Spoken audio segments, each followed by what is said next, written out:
بسم الله والابن والروح القدس الإله الواحد أمين.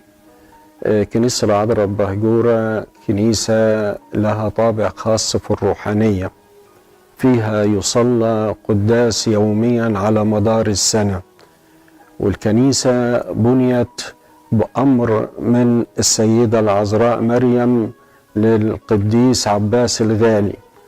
واللي حصل ان جاله واحد ومعاه فلوس، هو كان في فكره عباس الغالي انه هو يعمل كنيسة ويعمل ملجأ ويعمل مدرسة. فالعذراء بعتت واحد ومعاه فلوس، كان معاه نضر العذراء، قالت له روح ودي المبلغ ده لعم عباس وقول له ابتدي في بناء الكنيسة.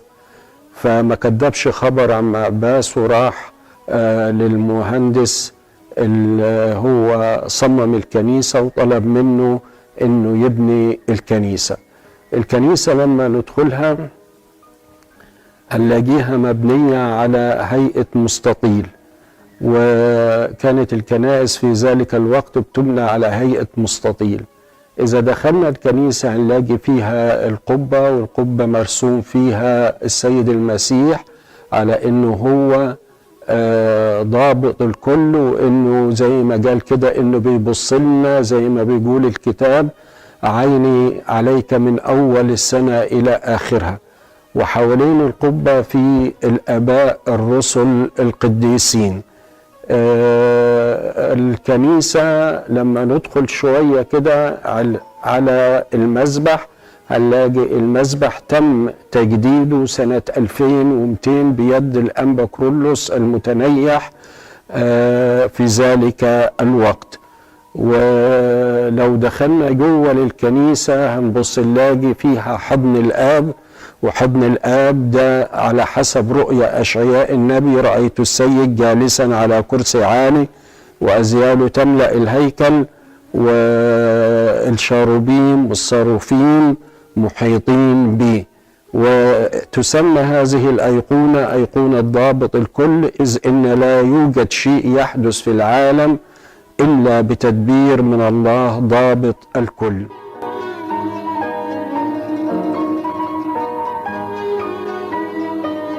الكنيسة فيها 3 مذابح، المذبح البحري باسم القديس ماري مينا العجيبي، والمذبح الجبلي باسم القديس أبو مقار، والمذبح الأوسط باسم السيدة العذراء مريم.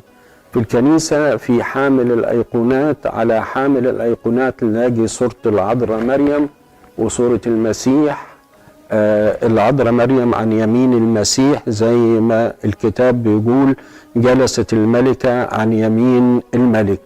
وفوق الحجاب أو حامل الأيقونات في صورة العشاء الرباني، والصليب فوق حجاب فوق حامل الأيقونات، زي ما بيقول معلمنا بولس الرسول لم أعزم أن أعرف بينكم شيئا إلا يسوع المسيح وإياه مصلوبا. الكلمات من القبطي اللي هي موجودة ان هذا هو جسدي وهذا هو دمي، لان الهيكل فيه الذبيحة اللي هي جسد المسيح ودم المسيح.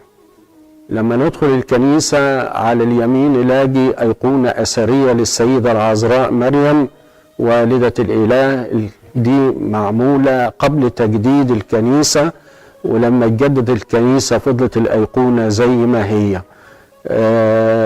فيها الكنيسة فيها دورين، الدور الأول للرجال والدور الثاني للسيدات، على أساس السيدات يبقوا مش مختلطين بالرجال في الكنيسة يعني. على حسب يعني ظروف الأيام اللي اتبنت فيها الكنيسة. وكانت الكنيسة يمكن معمولة قبل كده قبل ما تتوسع، كان فيها جزء الأوسط للرجال والجزء اللي عن اليمين والجزء اللي على اليسار فيهم ستارة كده فيهم الستات علشان ما يختلطش الستات بالرجالة.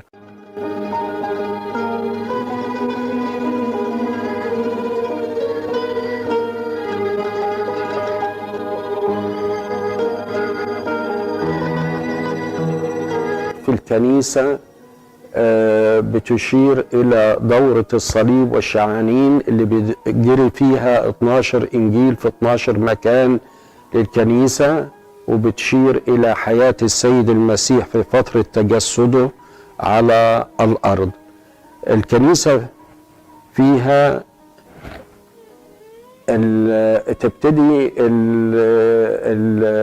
الأيقونات بالبشارة بميلاد المسيح إلى أن تنتهي بالصلب والقيامة.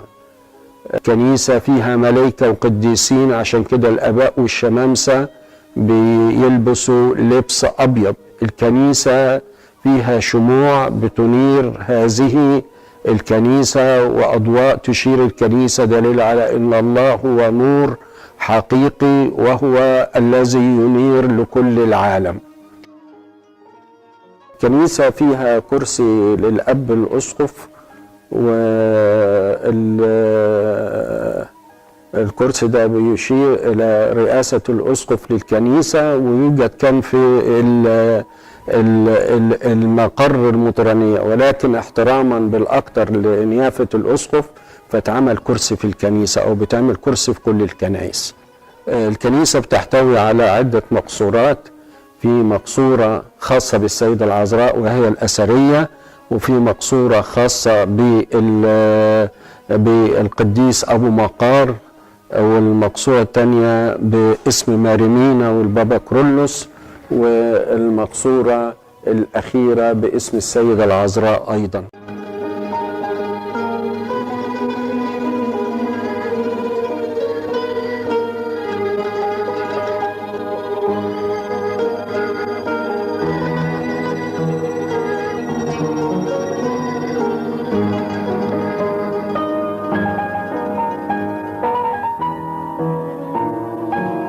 بسم الله والابن والروح القدس الإله الواحد أمين.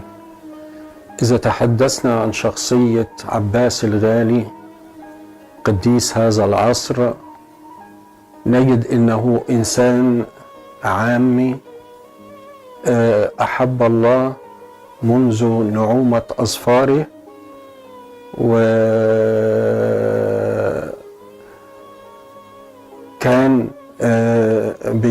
بيعيش على حسب رضا الله، وكان له بيت، فعمل البيت ده يعني نواة لكنيسة، وكانت الكنيسة عبارة عن جمعية هي جمعية السيدة العذراء، واتولدت منها الكنيسة. وكان في فكره إنه هو يعمل الكنيسة دي، وجات له يعني إشارة من السماء إنه بينما هو يفكر في بناء الكنيسة جاء إليه أحد الأشخاص التي أمرت السيدة العذراء هذا الشخص أن يأخذ الندر بتاعه ويوديه لعباس الغالي ويقول له ابن الكنيسة.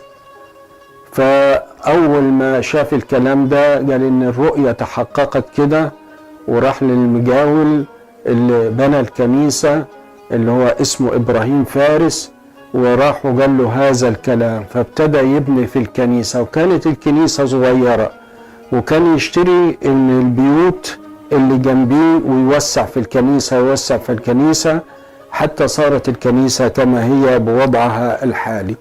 إذا تكلمنا عن هذه الشخصية فهي شخصية إنسان محب لله، شخصية إنسان محب لله ينفذ وصاياه.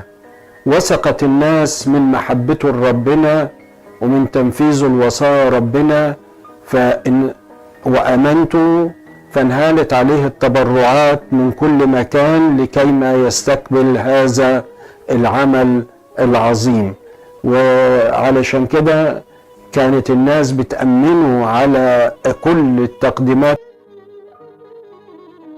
تقدمها للكنيسة على أساس إنها شايفة نتيجة للعمل وازدياد وازدهار في هذا العمل. عم عباس كان عمل ملجأ في الكنيسة، ويضم هذا الملجأ كثير من الشباب والأطفال الذين ليس لهم عائد، وكان بيحتضنهم، وكان بيهتم بيهم روحيا وجسديا. هذا الملجأ طلع منه أو خرج منه كثير من الشخصيات المرموقة في المجتمع، منهم الدكاترة ومنهم المهندسين ومنهم الناس اللي دخلوا وكانوا أفراد صالحين في المجتمع.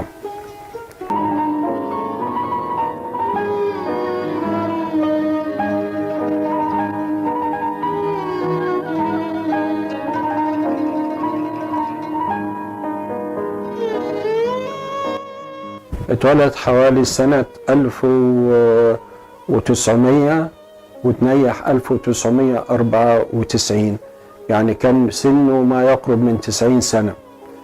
وكان ليه ثقل عند الناس وكان ليه معجزات. وتحضرني قصة لابن المتنيح القمص جرجس دوماديوس، كان أصيب بالحمى الشوكية وكان خلاص قارب أن يفارق الحياة، فراح له عم عباس وصلى له، وبعدين قال لهم خلاص شنودة هيطلع من شنودة، كان اسمه شنودة. وبعد ما مشي كان شنودة خف خالص وشفي من الحمى الشوكية ولم تترك آثار على جسده أبدا. عم عباس كان ليه الناس كانت بتحبه، كانت بتطلب صلواته وكانت بتقدم له النذور والعطايا وعلشان يراعي الملجأ. وكمان عم عباس عمل مدرسة يسموها مدرسة الاتحاد، والمدرسة دي بتجمع الأطفال من كل مكان في بهجورة. وأنا كان لي الشرف إن أنا اتعلمت في هذه المدرسة، ورسمت كاهن على هذه الكنيسة. ابتديت حياتي مع عم عباس وأختم حياتي مع عم عباس برضو. وده أنا لما كنت بقول له صلي لنا يا عم عباس كان بيقول لي خدمتك ناجحة ناجحة ناجحة، كان بيشجعني على الخدمة. فكان إنسان تقي وإنسان محب وإنسان واعي، يعني روحانية مع وعي بكل الأمور اللي بتحدث معاه أو تحدث في الكنيسة. كان يقعد على